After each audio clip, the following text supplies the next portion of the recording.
Risk-taking is so important for the teachers and for those who want to try to use what they've learned about computational thinking with Kate when they engage in a Scratch project. So the assignment that I give at the end of the unit includes two parts. It has a piece where the teachers have to engage in their own, as learners, passion project. And then they have to at least attempt or plan a unit where they're teaching their students. And the reason why the two pieces are important in terms of computational thinking, it's when they really dive in to their own learning and trying to create something that they care about, that they say, I spent 3 hours trying to get this baseball game to work. So when he hit the ball, it actually went into left field. And why did they care? They cared because their kids love baseball. And so they were problems that were using all these techniques, and they were modeling what we hope the students can experience when they dive into problems and take risks. But in their current school environments, they, at least not necessarily in the subjects that already are more entrenched, they can use this language in conjunction with the other disciplines. But where computer science is new in some of these places, hard to believe, but new, like where they're just being asked to teach computer science now, scrambling to figure it out.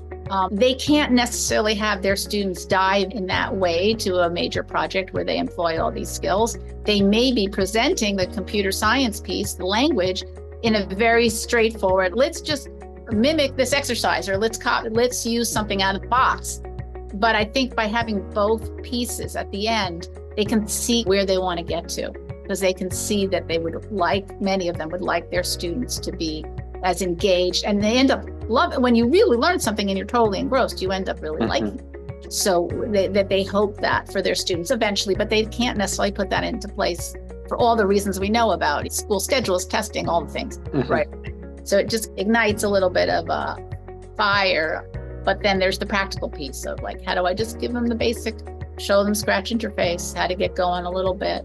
Yeah. So it has those two pieces. How has focusing on computational thinking improved your practice as an educator? Yeah, thanks. Sorry. So I was just thinking, as I was developing the course and coming up with the projects and the problems we were going to solve in class, and always thinking about how does this apply to the situations that we're in?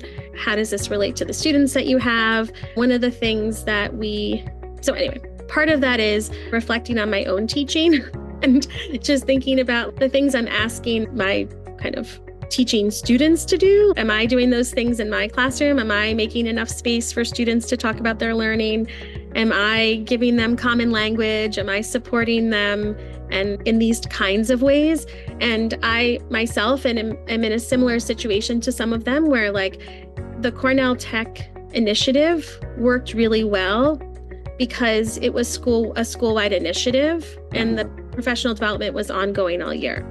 And so, like any good learning environment, any kind of integration or common language that you share with other people in your building is only going to be a benefit to the students in your class. And my school is a fantastic school, but we are certainly not all using the same language for problem solving. We are not all having a computational thinking initiative.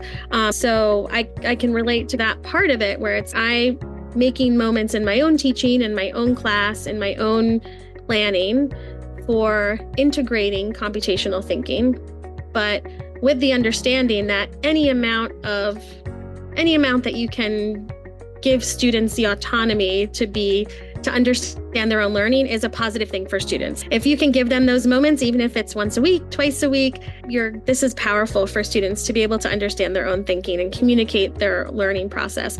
But in the end, should I be doing more to engage my colleagues? Should I be trying to put forth an initiative in my school? There are lots of questions I ask myself after these classes, like, I'm trying to do the best teaching I can. Am I doing the best teaching? Reflecting on my own process, reflecting on my process as a learner. So it's just been all in all like a reflective process for me. I've never taught this level before. I've never taught adults before. So making sure that presenting content that's challenging and useful and applicable to their classroom setting. One thing that I love that STEM Teachers NYC has taught me and that we use in a lot of workshops is this idea of teacher mode, student mode. And I think that's really helpful. This idea of sometimes we look at content and learn new things through our lens as teachers, and sometimes we want to approach things through the lens of our students and thinking about who is the population that we teach? What are our students like?